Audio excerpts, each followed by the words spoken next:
What is wickedness? What you have often seen.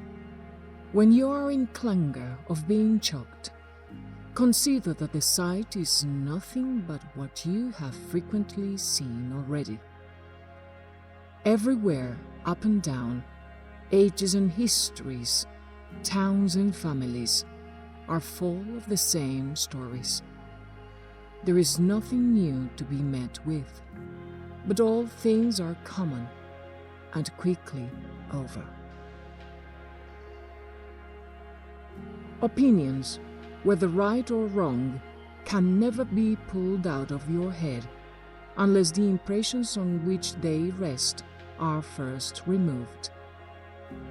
It is in your power to kindle them afresh, or to form a right judgment upon the present emergency. And why, then, should I be disturbed at it? For nothing that does not enter my mind and get within me can't hurt me.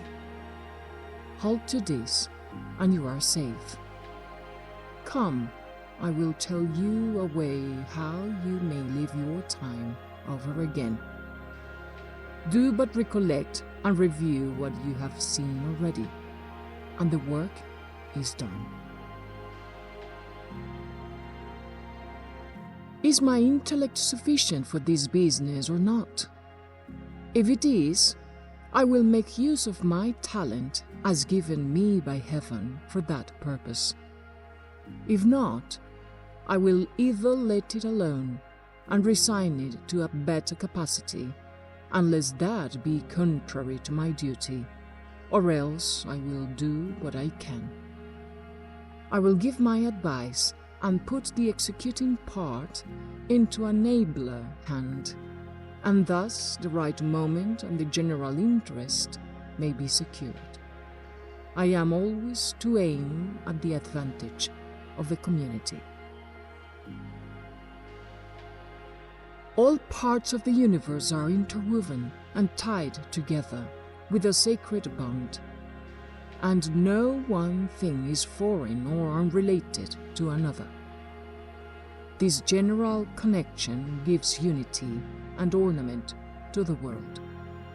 For the world, take it all together, is but one.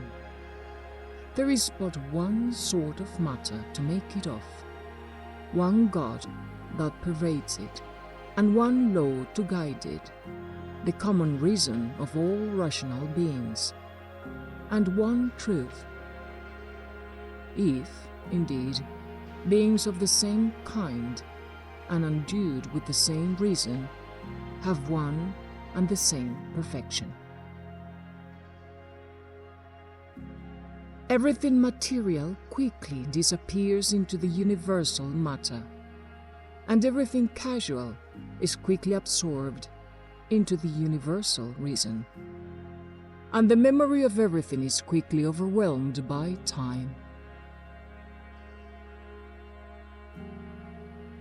Just as connection creates sympathy in the members of the body, so relation of nature does the same thing among rational beings. For those separate in space, they seem all made to cooperate with each other. This thought will be more intelligible and affecting if you frequently consider yourself as a member of the rational system. But if you reckon yourself only a part, you do not yet love mankind with all your heart. A generous action does not yet delight you from conviction. You do a good office merely for fashion and decency, but not as if it were really a kindness to yourself. Let accidents happen to such as are liable to the impression, and those that feel misfortune may complain of it if they please. As for me, let what will come, I can receive no damage by it, unless I think it a calamity, and it is in my power to think it none, if I have a mind to it.